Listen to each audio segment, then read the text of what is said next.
Tu as vu comment je me suis emportée, parce que de toute façon, quoi qu'il en soit, c'est que les gens, ils ont...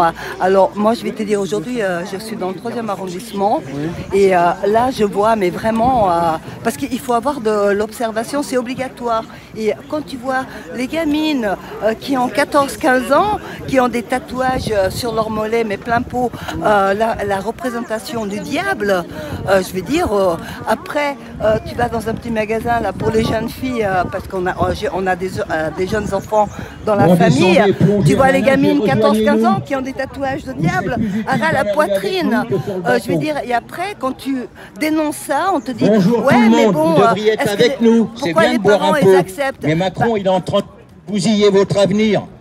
C'est tout simple. C'est pas que les N'oubliez pas parents qu'il prépare la acceptent, monnaie numérique. c'est que les parents, ils sont vous dans le êtes complètement satanisme. prisonnier quand il y aura plus Parce d'argent qu'aujourd'hui, liquide. on est en train de Si j'ai un bon développer conseil à vous donner, vers ce chemin-là, puisque moi j'ai une info qui est une source d'infos. Surtout Et pour une baguette de pain normalement, ou un café. au mois d'octobre, il y a une Mais vous église devriez être avec dans le nous, là, 16e vous seriez bien, arrondissement croyez-moi. qui J'ai du ouvre, sport, qui est et une le église jaune, c'est très satanique. beau, Et elle c'est la va couleur du ouvrir. soleil. Il y a 6000 fidèles qui sont attendus. Et nous, les églises, je veux dire, quoi qu'il en soit, que tu sois athée, que tu sois n'importe quoi, mais enfin, je veux dire, c'est quoi? Attends, quel que soit le peuple du monde, chacun a sa patrie, chacun a sa nation. Comment les gens, ils peuvent pas ne pas protéger ça? Parce qu'ils ont des enfants, on a des enfants, nos enfants qui font partie d'une nation, qui font partie d'une patrie. Si tu protèges pas ça, tu vas protéger quoi? Il y a une transcendance, on est dans une civilisation qui change, qui est en train de changer avec des valeurs inversées, que ce soit la pensée, que ce soit le physique, que ce soit le mental, que ce soit... on en fait une pensée unique. On voit, les gens, ils pensent tous, ils ont quasiment tous une pensée unique. Je veux dire, bien sûr, on dit qu'il y a les injections, mais pas que, puisque ça fait très longtemps que ça développe ainsi, puisque ça n'existe pas qu'en France. Moi, j'ai quitté l'Europe 30 ans, et à l'autre bout du monde, c'est la même histoire. Et c'est pour ça qu'on en arrive là, à titre mondial et à titre national, parce que quand on s'intéresse plus, évidemment, à une politique nationale, on doit chercher à qui on a affaire, on doit chercher des profils, parce que nous, on est le peuple, on est des souverains.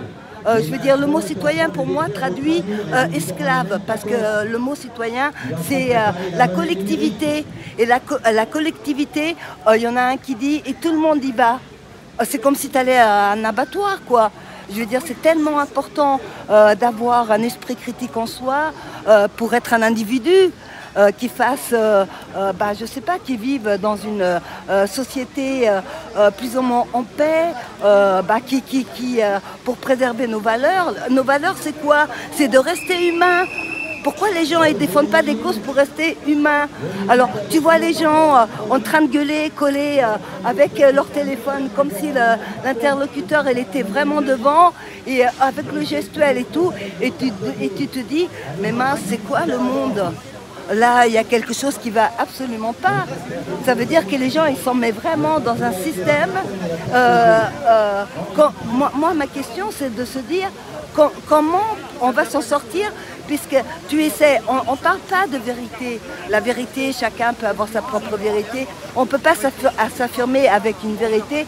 Mais en revanche, on peut dire, regardez, observez la réalité dans laquelle vous êtes, puisque nous sommes dans une réalité, puisque le monde, il évolue, le monde, il est là, on vit. Et vivre, c'est quoi? C'est vivre simplement. Et on nous empêche de vivre simplement. Et non seulement, c'est qu'en plus, par rapport à tout ce qui développe, je veux dire, nos enfants, ils sont en extrême danger. Pourquoi? Parce que ces virus humains, en espace d'un an, ils ont développé, mais il y en a partout. Alors c'est les xénogenres, c'est les trans, bon, chacun fait comme il veut, mais tu ne dois pas faire devenir les êtres humains de ce que tu n'es pas. Et non seulement, et dans les écoles maintenant, on a reçu un courrier que j'ai filé à Marc, et bien le harcèlement, si un enfant est normal, il voit un enfant qui devient genre, il est petit, il s'appelle Pierre, il veut s'appeler Clotilde, et l'enfant qui est normal qui va lui dire « Oh mais pourquoi tu t'appelles Clotilde ?» Il n'a pas le droit. Il n'a pas le droit parce que c'est considéré comme du harcèlement et de la discrimination. C'est pour ça qu'il faut bien comprendre les mots et c'est pour ça qu'il faut bien comprendre et écouter tout ce qu'on nous dit. Il faut faire des recherches, il faut analyser, pas analyser pour soi-même, mais pour apporter une analyse aux autres. Parce que les gens, tant qu'ils ne comprendront pas que la paix, c'est être libre, ça ne marchera jamais.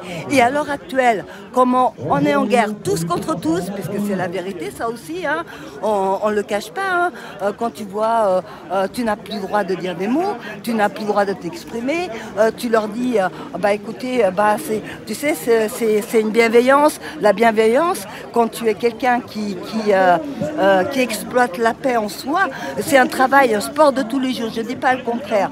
Mais quant à ça, et que tu veux l'exprimer et dire soyons en paix, mais tu deviens le pire ennemi. Voilà, pourquoi? Parce que depuis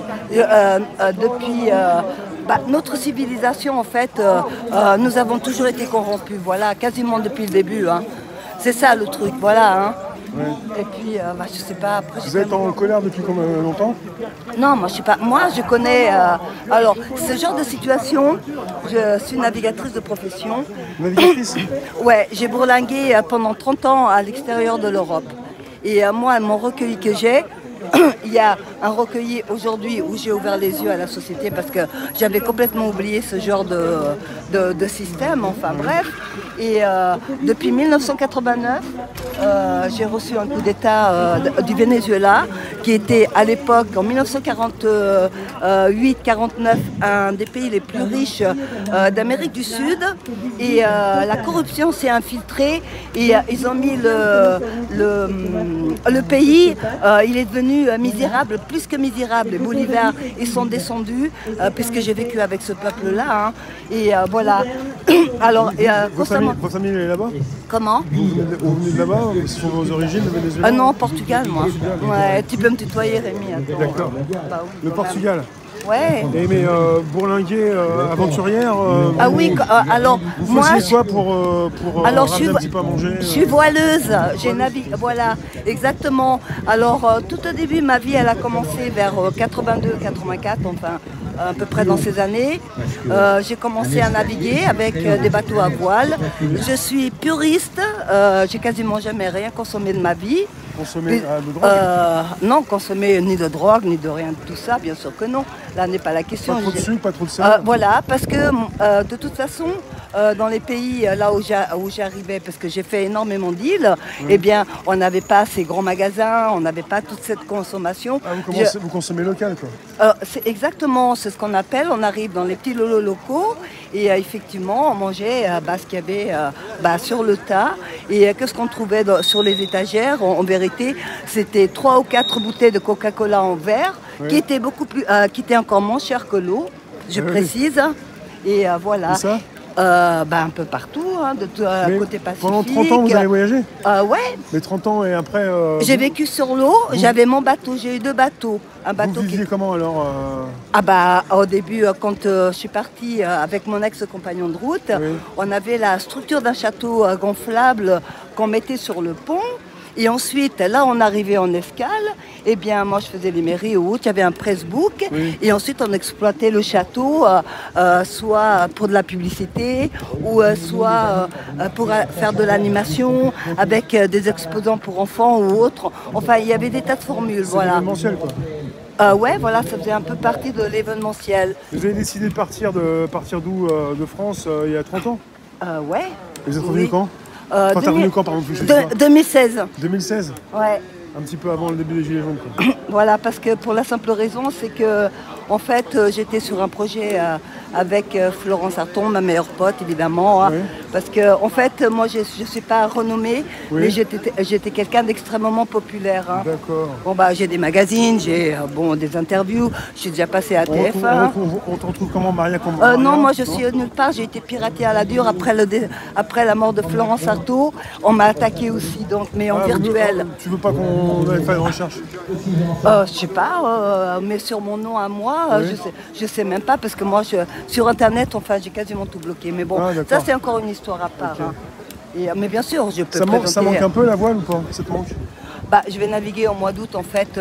oui, c'est reparti. Ça a commencé parce que quand il y a eu le confinement, Oui. en ayant recueilli beaucoup d'infos à travers le monde, parce que quand tu fais le monde, tu recueilles énormément d'informations, puisque déjà tu vis sur le tas. Ouvert au monde avec des idées, des personnes différentes, des points de vue. Peuples différents, cultures différentes. Ça veut dire que quand tu arrives... Oui. Quand tu comprends que tu es étrangère ou étranger parmi tant d'étrangers, c'est toi qui dois t'adapter. Ça veut dire que même si tu dois manger avec les mains, tu as un truc que tu n'aimes pas qu'ici en France. En fait, exactement, tu goûtes. Voilà. Et tu te lies avec les peuples.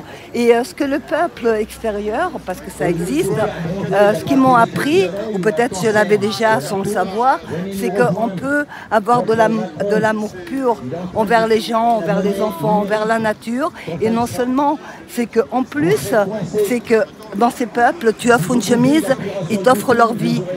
Ils sont pauvres, ils sont nés dans la misère, ils n'ont aucun choix, ils vont crever dans la misère. Et eux, toi tu arrives, tu es invité chez eux, ils ont un bol de riz pour une vingtaine de familles, membres de famille, et eux, ils t'offrent le bol de riz. Tu vois, tu comprends ce que je veux dire ou pas?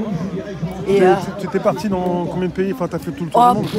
Alors là, je peux pas... L'Amérique du Sud, l'Amérique du Nord, l'Afrique. Ouais, il me manque juste de tous les continents. Ce que j'ai pas fait, c'est le Cap Horn. Voilà.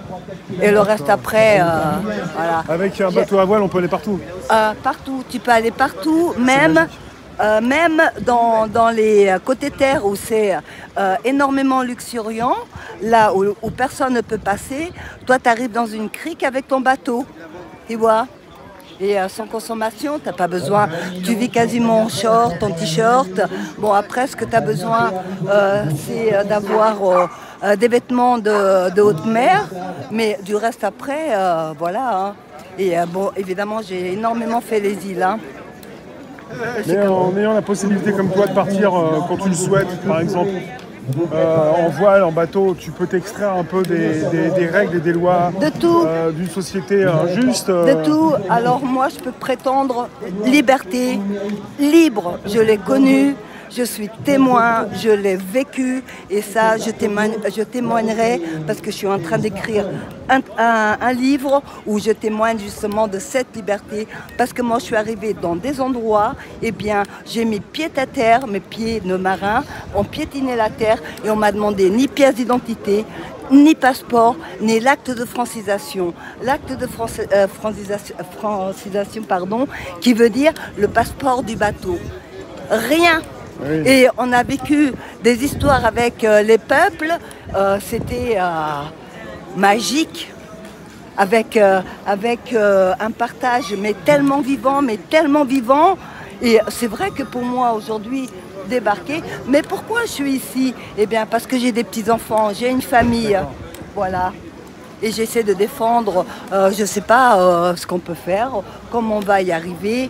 Mais mon intention, oui, je sais que par rapport à mon niveau, ou même au niveau de tous, eh bien, je sais qu'on ne va pas faire effondrer tout ça comme ça. Bien sûr que non. Mais au moins, mon intention, c'est de dénoncer. Voilà, dénoncer. Tu peux constater l'état des océans? Oui, tout à fait. Alors, la Méditerranée, elle est complètement crevée. Moi, j'ai navigué sur des bancs de sacs plastiques. Alors moi avec ma petite gaffe, je prenais 1, 2, 3, 4. Mais après quand j'ai un banc, j'ai plus la capacité de... voilà, parce que il faut manœuvrer le bateau, il faut... voilà, et puis c'est pas possible avec une seule gaffe, bien sûr. la Méditerranée, elle a un cancer parce qu'il y a les poissons d'élevage. Les poissons d'élevage, on leur donne des antibiotiques. Et donc, à savoir que les fonds, eh ben, ça ravage tout. Les antibiotiques circulent. Et Ah oui. puis voilà quoi. D'accord. On me demande, t'as des jumelles de vision de 20 km? Des jumelles de vision de longue portée? Oui. Bah oui. Et voilà. Et moi, c'est vrai que j'ai une large observation parce que je regarde tout ce qui est panneaux publicitaires, je regarde tout ce qui est kiosque, je regarde tout le détail parce qu'eux, ils disent tout. Cette pourriture de merde qui est en train de... Dans la qui est pub en souvent, train- ouais. Et ils disent tout. Je veux dire, quand tu vois le mec avec la barbe un peu poupounée pour une marque de sous-vêtements qui s'appelle l'ON ou je sais pas trop quoi, et tu le vois avec une grande affiche, avec une tenue féminine, et toi tu te dis, mais mince alors, c'est bizarre. Tu vois, et ça on peut pas laisser faire. Tu es une aventurière, est-ce que, moi je dis souvent, on n'est pas là pour gagner sa vie en fait, il ne s'agit pas d'être gagner de l'argent pour gagner de l'argent pour devenir riche, Ah non. c'est pas ça ta vie en fait. Ah non, la meilleure qualité de vie. Bon, j'ai passé j'ai un livret maritime, Oui. marine marchande, et j'ai travaillé après en professionnel évidemment. Mais en dehors de là, moi je peux dire, j'ai eu affaire à des très riches, et j'ai eu affaire et j'ai vécu avec des très pauvres. Voilà, dans ma découverte de conquête, c'était très pauvre, et après dans le milieu professionnel, c'était très riche. J'ai gagné beaucoup d'argent, mais mon argent, j'ai payé ma liberté. Mes 30 ans de liberté m'a pas été gratuit, je l'ai payé. Il y en a qui ont investi pour une maison, d'autres pour je sais pas quoi, et moi je l'ai investi. Il y a 30 ans après tout ça, après il y a peut-être un besoin de repartir, continuer quand même un peu, ne pas rester tout le temps sur terre. Non, après je navigue, comme je connais pas mal de monde. Là par exemple au mois d'août, j'ai des possibilités d'aller au Portugal pour naviguer, mais reprendre un bateau comme avant, non, je l'ai trop vécu. Évidemment j'ai des propositions de part et tout, mais j'ai trop vécu, trop. Je veux dire, par rapport à mon âge, C'est autre chose. c'est-à-dire c'est que j'ai ma famille. Je veux dire, après, je pense que rien n'est un hasard. Parce qu'on me dit, ouais Maria, comment tu peux vivre à Paris? Je sais pas, moi je me balade malgré la conjoncture, je sais tout ce qui se passe, mais j'arrive à voir les monuments, j'arrive à voir les façades, j'arrive à trouver de la lumière, parce que c'est toi qui te fais ça. Tu peux vivre n'importe où. Tu vois, évidemment, aujourd'hui, pour moi, vivre, ce serait d'avoir une petite maison en bois, parce que j'adore le bois, évidemment, j'ai vécu avec les éléments. Je ne vais pas dire que je vais vivre dans un truc tout bétonné, machin. Et voilà, et après, j'adore permaculture, enfin, tout ce qui est plantation. Enfin, bref, mais il y a tellement à dire, Rémi, que je... Et tu me connais. Bah oui, bien sûr que je te connais. Même Dan, je le connaissais. Et c'était rigolo parce que j'étais en communication avec lui par écrit. Oui. Mais bien sûr, je connais tous les visages. Ça fait combien de temps que tu viens à la manifestation? Ça fait bientôt 4 ans que je suis dans la rue, moi. Partout. Rassemblement, médecins. Tu as rencontré des personnes pas exceptionnelles dans oui. dans les rues, Oui. manifestations. J'ai rencontré des personnes exceptionnelles. Mais il y a toujours quand même... en fait, bon, la vérité, et ça je crois que c'est partout dans le monde, hein. Nous les êtres humains, on fait des clans, Oui. tu vois. Nous, personne ne peut prétendre, aucun de nous, je pense que même une personne très spécialisée dans le monde, ceux qui font la recherche, parce que sur ma route, j'ai eu de la chance, j'ai rencontré pas mal de philosophes, des écrivains, parce que dans le temps, le monde du bateau, c'était ça, tu vois, tu avais des gens qui allaient à la recherche d'une étude de civilisation, et c'est des gens qui m'ont énormément appris. On marche trop vite. Ça suit plus. On marche trop vite. Ouais. On les suit, puis on voit pas ce qui se passe derrière. Bah non, c'est ça, hein. C'est parce que c'est eux qui marchent vite.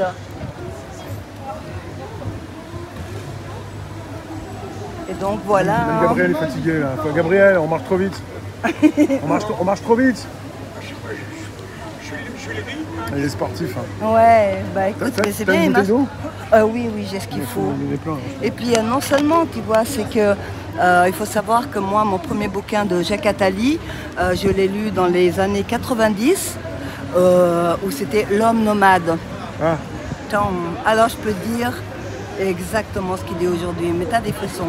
Alors Klaus, j'ai lu Grand Reset, La Macrotte, Révolution et tout ce que tu veux, ces hommes-là, et on me disait mais pourquoi tu lis ces bouquins? Parce que moi je veux connaître à qui on a affaire, parce que c'est la meilleure connaissance.